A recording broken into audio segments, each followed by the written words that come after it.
Bismillahirrahmanirrahim. Assalamualaikum warahmatullahi wabarakatuh. Anak-anak, bagaimana kabar kalian? Mudah-mudahan selalu sehat, semangat, dan bahagia. Anak-anak, jangan lupa bersyukur kepada Allah yang telah memberikan kita kesehatan hingga sekarang ini. Jangan lupa ucapkan tolong bila meminta bantuan, ucapkan maaf apabila melakukan kesalahan, dan ucapkan terima kasih setelah mendapatkan bantuan. Kali ini kita akan mempelajari materi tema 2, Persatuan dalam Perbedaan. Subtema 1, Rukun dalam Perbedaan, pembelajaran 5 dan 6. Namun sebelumnya, jangan lupa kita berdoa kepada Allah Subhanahu wa Ta'ala. Semoga kita diberi kemudahan dan keberkahan dalam pembelajaran kali ini. Dan jangan lupa tetap terapkan protokol kesehatan dengan 5M. Apa itu 5M? Yang pertama, memakai masker. Yang kedua, mencuci tangan. Yang ketiga, menjaga jarak minimal 1,5 meter. Yang keempat, menghindari kerumunan. Dan yang keenam, menurunkan mobilitas. Jangan lupa pula berolahraga, makan makanan yang bergizi. Dalam pembelajaran kali ini, kalian akan mempelajari cara mengidentifikasi makna proklamasi kemerdekaan. Kemudian, menyebutkan jenis-jenis pola lantai tarian daerah. Dan yang terakhir, kalian akan mempelajari bagaimana cara menjelaskan informasi yang ada dalam teks dengan menggunakan aspek 5W1H.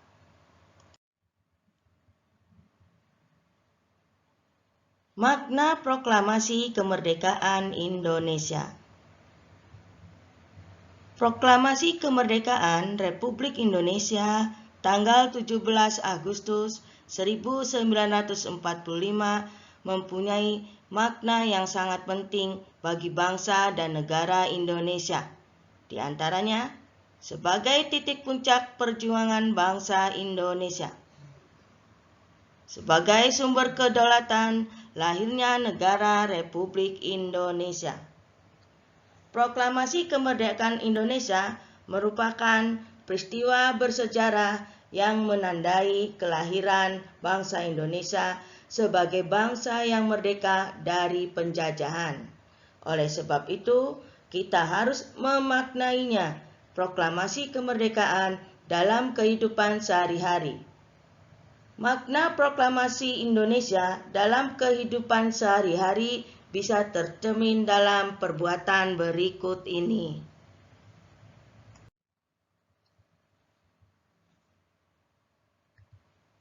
Penerapan makna proklamasi kemerdekaan Indonesia di kehidupan sehari-hari. Proklamasi kemerdekaan Indonesia menandai kelahiran bangsa Indonesia sebagai bangsa yang merdeka dari penjajahan. Oleh sebab itu, kita harus memaknai proklamasi kemerdekaan dalam kehidupan sehari-hari. Seperti misalnya di lingkungan rumah. Di lingkungan rumah, kita dapat melakukan makna proklamasi kemerdekaan. Di antaranya, 1. Saling menghormati dan menghargai antar anggota keluarga. Kedua, bangga memakai barang buatan dalam negeri. Ketiga, mengerjakan kegiatan bersama-sama dengan anggota keluarga. Keempat, mengembangkan hidup rukun dalam keluarga. Dan kelima, rajin membantu orang tua. Sedangkan makna proklamasi yang harus kita terapkan di lingkungan sekolah diantaranya 1. Mengisi kemerdekaan dengan giat belajar. 2. Mengikuti upacara bendera dengan tertib dan hikmat. 3. Mengamalkan Undang-Undang Dasar 1945 untuk mengenang perjuangan para tokoh dalam merumuskan Undang-Undang Dasar. 4. Mengikuti kegiatan pramuka di sekolah. 5. Toleransi dengan teman yang berbeda suku dan agama. Sedangkan makna proklamasi yang harus kita terapkan di lingkungan masyarakat diantaranya: 1. Kerjasama dalam mempersiapkan peringatan proklamasi kemerdekaan Indonesia. 2. Bersatu menjaga kerukunan bangsa. 3. Mengembangkan sikap saling menghormati dan menghargai antar masyarakat Indonesia. 4. Mendukung pemerintah dalam melaksanakan pembangunan nasional. Dan 5. Mengutamakan kepentingan bersama daripada kepentingan pribadi. Mudah-mudahan kita dapat menerapkannya dalam kehidupan sehari-hari. Bukankah demikian anak-anak?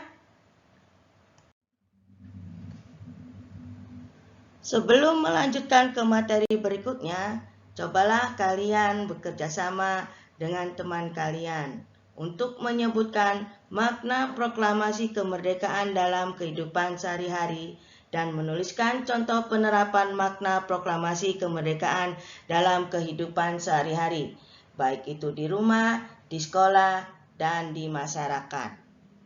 Anak-anak, coba kita sama-sama membacakan sebuah teks yang akan Ibu sampaikan dalam pembelajaran kali ini. Mencintai budaya sendiri merupakan wujud dari penerapan makna kemerdekaan Indonesia. Bagaimanakah kamu memaknainya? Yuk kita baca bersama cerita Edo dan kawan-kawannya. Edo, Lani, Siti, Udin, Dayu, dan Beni berencana mengikuti festival budaya. Saat ini mereka sedang berdiskusi untuk menentukan budaya yang akan mereka usung. Edo dan teman-temannya sangat antusias mengikuti festival ini. Mereka ingin memperkenalkan seni dan budaya suku-suku yang ada di Indonesia. Menentukan kebudayaan mana yang akan dipilih tidaklah mudah.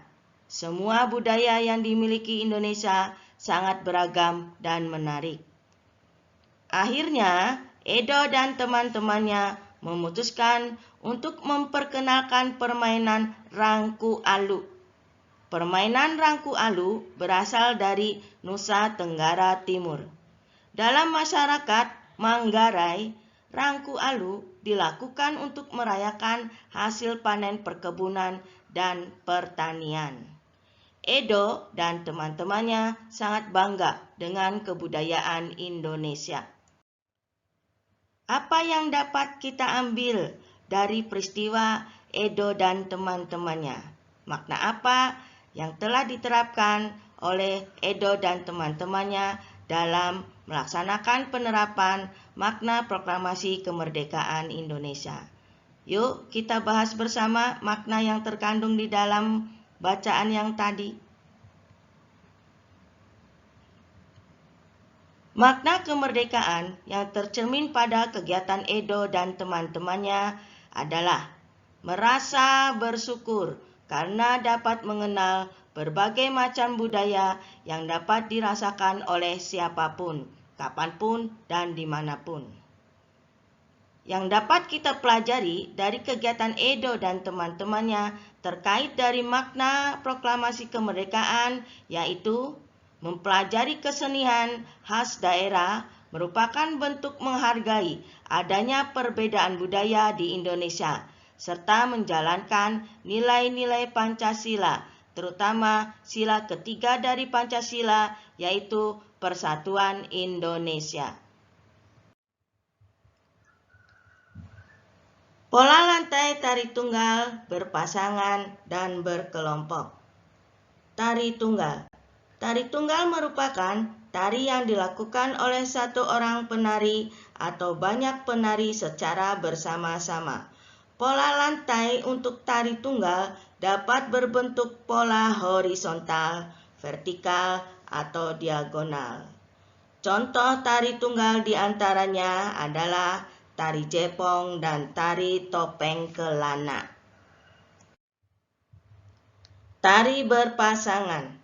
Tari berpasangan merupakan tari yang dilakukan oleh dua orang penari. Tari berpasangan dapat dilakukan oleh banyak penari secara berpasang-pasangan. Pola tari lantai berpasangan dapat berbentuk pola horizontal, vertikal, atau diagonal. Contoh dari tari berpasangan diantaranya adalah tari serampang 12 dan tari payung. Berikutnya adalah tari berkelompok. Tari berkelompok adalah tari yang dilakukan secara berkelompok. Pola lantai dari tari berkelompok dapat berupa pola melingkar, angka 8, atau melengkung. Contoh tari berkelompok diantaranya adalah tari piring dan tari lego-lego. Dari manakah tarian tersebut, anak-anak? Coba kalian berdiskusi dengan teman-temanmu di rumah ya, untuk menentukan pola tari apa saja yang bisa dilakukan dalam tarian daerah yang ada di Indonesia. Anak-anak, mari kita lanjutkan ke materi berikutnya. Menuliskan informasi penting dalam teks sejarah. Setiap teks memiliki informasi penting. Informasi penting tersebut dapat diketahui dengan mengidentifikasi aspek apa, siapa, di mana, kapan, mengapa, dan bagaimana. Untuk selanjutnya, agar kalian lebih memahami bagaimana cara menuliskan informasi penting dalam teks, mari kita sama-sama membacakan sebuah teks sejarah berikut ini. Pengibar Sangsaka Merah Putih. Peristiwa proklamasi kemerdekaan melibatkan banyak pihak. Salah satunya adalah mereka yang mengibarkan sangsaka merah putih. Berkibarnya bendera merah putih menegaskan berdirinya negara Indonesia yang merdeka dan berdaulat. Abdul Latif Hendanickran adalah salah satu pengibar bendera pada tanggal 17 Agustus 1945 di Pegangsaan Timur, Jakarta. Ia adalah lulusan Sekolah Tinggi Hukum. Saat menjadi mahasiswa, ia mengajar bahasa Inggris di beberapa sekolah menengah swasta, seperti yang dikelola oleh Muhammadiyah dan perguruan rakyat. Ia juga ditugaskan ke New York untuk memimpin rombongan tari. Abdul Latif Hendanickran pernah menjadi pasukan pembela tanah air, atau sering kita sebut dengan nama PETA. Ya, dan ikut dalam berbagai pertempuran. Ia pernah menjabat komandan komando kota ketika Belanda menyerbu Yogyakarta pada tahun 1948. Dan kemudian ia ditunjuk sebagai atase militer RI untuk Filipina pada tahun 1952. Lalu dipindahkan ke Washington hingga tahun 1956.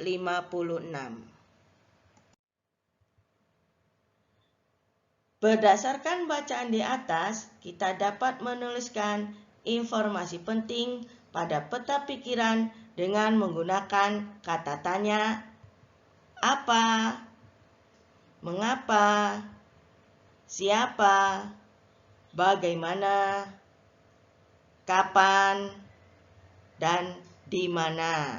Sebagai contoh, peran apa yang diperoleh Abdul Latif Hendanickran pada saat peristiwa proklamasi kemerdekaan Indonesia?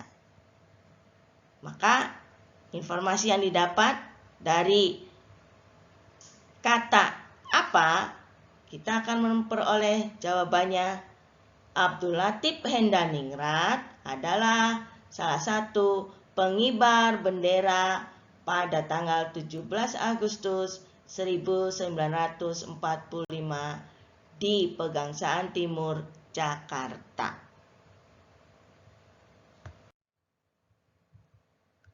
Pelaksanaan nilai-nilai persatuan dalam perbedaan di lingkungan masyarakat. Perbedaan suku bangsa, agama, budaya, serta pendapat di masyarakat menciptakan keberagaman. Keberagaman menjadikan masyarakat kita semakin kaya dan dapat saling belajar. Perbedaan yang disatukan dalam kerukunan dapat menjadikan kekuatan sebuah bangsa. Disinilah alasan mengapa kerukunan penting untuk menciptakan persatuan. Rukun berarti bersedia memahami dan menerima perbedaan di sekitar kita. Nilai-nilai persatuan dalam perbedaan perlu diterapkan dimanapun kita berada, baik di rumah, di sekolah, maupun di masyarakat. Di lingkungan masyarakat, kita perlu bersikap peduli. Kita harus membantu tetangga atau kawan kita yang memerlukan bantuan, meskipun berbeda suku atau agama. Kita juga perlu bersikap toleran di lingkungan masyarakat. Contoh lain kegiatan pelaksanaan nilai-nilai persatuan dalam perbedaan di lingkungan masyarakat, misalnya 1. Membantu korban bencana alam tanpa melihat latar belakang mereka. 2. Mempersilahkan orang lain untuk beribadah sesuai agamanya masing-masing. 3. Membantu tetangga yang kesusahan meskipun berbeda suku dan agama.